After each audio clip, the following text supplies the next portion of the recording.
Refinery क्षेत्र स्थित Kashiram colony में जलभराव के चलते लोगों को मुसीबत का सामना करना पड़ रहा है। गंदगी जलभराव से लोगों का रहना दुश्वार हो गया है। स्थानीय शासन नगर निगम को कई बार लोगों ने शिकायत भी की है, लेकिन अभी तक कोई समाधान नहीं हुआ। कॉलोनी की महिलाओं ने जिलाधिकारी कार्यालय पहुंचकर जलभराव की समस्या से निजात दिलाने का अनुरोध किया। इस संबंध में पूर्व विधायक प्रदीप माथुर ने कहा कि काशीराम कॉलोनी नालों में तब्दील हो चुकी है। तो मुझे काशीराम कॉलोनी की इन महिलाओं ने घेर लिया और कहा कि काशीराम नगर जो है मथुरा में रिफाइनरी टाउनशिप के पास, उसमें जल भराव की स्थिति है और लोगों का जीना दूभर हो गया है, बड़ा मुश्किल है। शासन प्रशासन और नगर निगम के कानों पे जू नहीं रेंग रही है और इनको चिल्लाते हुए 6 महीने हो गए। और इसमें खासतौर से एक युवती बहुत आक्रामक रुख अख्तियार कर रखा है और कह रही है हम तो जेल जाएंगे, वरना यहीं डीएम साहब के घर ऑफिस के सामने धरना देंगे यदि इस समस्या का समाधान नहीं होता। उसके बाद मैंने जब इन्होंने मुझे घेरा तो मैंने वहाँ के पार्षद से बात करी, शकुंतला देवी से, और वो उनके कान में दर्द था तो उनके पुत्र दीपक से बात करी और उनसे मैंने कहा कि इनका पानी निकलवाइए और इस पर एक स्थायी समाधान के लिए नाला बनवाइए। बोले साहब हमारी कोई सुनता नहीं है, नाला हमने स्वीकृत भी करा दिया पर वो नाला निकालने नहीं देते लोग, शासन प्रशासन सहयोग नहीं कर रहा है। तो मेरा कहना ये तो काशीराम कॉलोनी की दिक्कत है। ये नगर निगम मेरे द्वारा ही सृजित किया गया था और इसमें 51 गांव शामिल कराए गए थे। शहर के पुराने वार्ड अलग थे, वृंदावन अलग था। आज नगर निगम बिल्कुल फेल हो चुका है, जनता को आम सुविधाएं मुहैया नहीं करा पा रहा है और पूरे शहर में गंदगी है, जगह जगह जल भराव है, पीने का पानी मिल नहीं रहा है।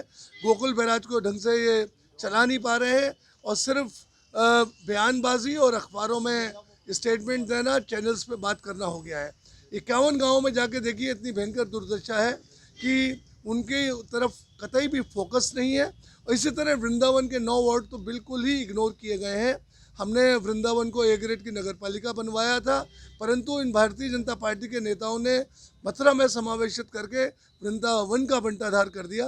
पूरे देश विदेश से लोग आते हैं, वहाँ इतनी गंदगी रहती है कि पूछे नहीं और मूलभूत सुविधाएं भी नहीं दे पाते हैं। मैं नगर आयुक्त साहब से कहूँगा आपके माध्यम से कि वो सख्ती से कार्रवाई करें, और क्योंकि नया नगर निगम सृजित हुआ है, बहुत मेहनत की ज़रूरत है। दूसरी बात यह है कि बहुत धन की ज़रूरत है और मेयर साहब से भी कहूँगा कि वो लखनऊ जाएं और मंत्री जी से मिलकर यहाँ के नए पैकेजेस लाएं, जिससे गाँव का भी काम हो सके, वृंदावन में भी काम हो सके और मथुरा शहर में भी काम हो सके।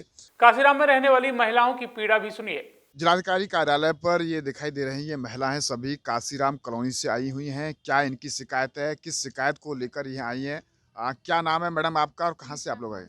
निशा खान नाम है, हम काशीराम से आए हैं। काशीराम में बहुत ज़्यादा जल भरा हुआ है, उसकी स्थिति बहुत ज़्यादा गंभीर है। अब यहाँ पे कल भी आए थे, परसों भी आए थे, नगर निगम भी जा रहे हैं, यहाँ भी आ रहे हैं, एमवीडीए भी जा रहे हैं। जहाँ लोग बता देते हैं ये वहाँ के लिए टाल रहे हैं, वो वहाँ के लिए टाल रहे हैं, हम लोग इसी तरह गुमराह हो रहे हैं और जो भी दे रहा है केवल आश्वासन दिए चले जा रहे हैं। दिक्कत क्या आ रही है वहाँ पर आपको? क्या कितना पानी है? बहुत ज़्यादा पानी है, निकलने की रास्ता बिल्कुल बंद है और उस पानी में अर्थिंग भी है, साथ साथ अर्थिंग है। हम लोग बड़ी मुश्किलों से यहाँ से निकल कर आए, पूरी रात हम लोग नीचे उतरे नहीं ताकि पानी में अर्थ था, है ना। पूरी रात हम वहाँ कैद रहे अपनी अपनी बिल्डिंगों में। अब ये है यहाँ निकल कर आए हैं तो ये लोग हमें यहाँ से बोल रहे हैं जाओ जाओ, फिर वहीं पर अब जाएं कैसे, जाएं निकलें कैसे? अगर हम एक आध इसमें से मर जाता है तो उसका जिम्मेदार कौन होगा? तो ये नगर निगम की जिम्मेदारी है कि संस्था की जिम्मेदारी है वहाँ पर पानी का निकास और आपकी जो व्यवस्था करना? भैया नगर निगम की जिम्मेदारी है, लेकिन नगर निगम तो बिल्कुल कुछ सुन ही नहीं रहा है, बिल्कुल कुछ नहीं सुन रहा है। आप वहाँ गए नगर निगम के अधिकारियों? बिल्कुल ऐसा कोई दिन नहीं है जिस दिन हम नगर निगम ना जाते हों, ऐसा कोई दिन नहीं है। हम नगर निगम पर डे जा रहे हैं, लेकिन नगर निगम वाले बोलते हैं एमवीडीए जाओ। एमवीडीए गए, एक बार तो उन्होंने बोला कि चलो आप खुशी की बात है कि 60 लाख रुपए आ चुका है, आपका नाला तैयार हो जाएगा। तो हम लोग फिर एक हफ्ते बाद फिर दोबारा गए, जब तक कोई कुछ हुआ नहीं। फिर एक हफ्ते बाद हम जब दोबारा गए तो उन्होंने हमें बड़ी बुरी तरह से वहाँ से भगा दिया कि ऐसा है जाओ यहाँ से, और तुम लोग बार बार आ जाते हो, यहाँ आने की ज़रूरत नहीं है और नगर निगम जाने आप जानो। और क्या समस्या है आप लोगों को? और भैया स्ट्रीट लाइट भी आगे की साइड लग गई है, जहाँ पानी भरा हुआ है वहाँ स्ट्रीट लाइट भी अभी तक अवेलेबल नहीं हुई है, ताकि इंसान पूरी तरह से मर जाए। ये समझ लिया है अधिकारियों ने कि जनता को मरना चाहिए, बिल्डिंगें गिरे। जब पैसा आ गया है तो भैया फिर नाला तैयार क्यों नहीं हो रहा है? क्या उसके लिए कोई मुहूर्त तैयार किया जाएगा? क्या होगा आप ये बताइए। आपने देखा कि ये काशीराम कॉलोनी से आए हुए हैं। इनका कहना है कि वहाँ जलभराव इस कदर हो गया है कि इनका निकलना दुश्वार हो गया है। आज ये डीएम कार्यालय पर आए हैं, लेकिन डीएम कार्यालय पर भी इनकी कोई सुनवाई नहीं हुई। इनका कहना है कि नगर निगम की जिम्मेदारी है, नगर निगम के अधिकारी इनकी कोई नहीं सुन रहा है। आलम ये हो गया है कि वहाँ गंदगी और जल भराव के चलते इनकी मुश्किलें बढ़ी हुई हैं। इन्होंने ये भी कहा है कि जो पानी भरा हुआ है उसका कहीं कोई निकास नहीं है, अर्थिंग भी उसमें यानी करंट की भी चांस भी उसमें है। अब इन्होंने जिलाधिकारी के यहाँ कर एक शिकायती पत्र के माध्यम से मांग की है कि तत्काल काशीराम कॉलोनी में जो जल भराव की समस्या है उसका समाधान कराया जाए, अन्यथा लोगों की स्थिति और खराब हो जाएगी। News camera person Sunil Singh के साथ गोविंद भारद्वाज।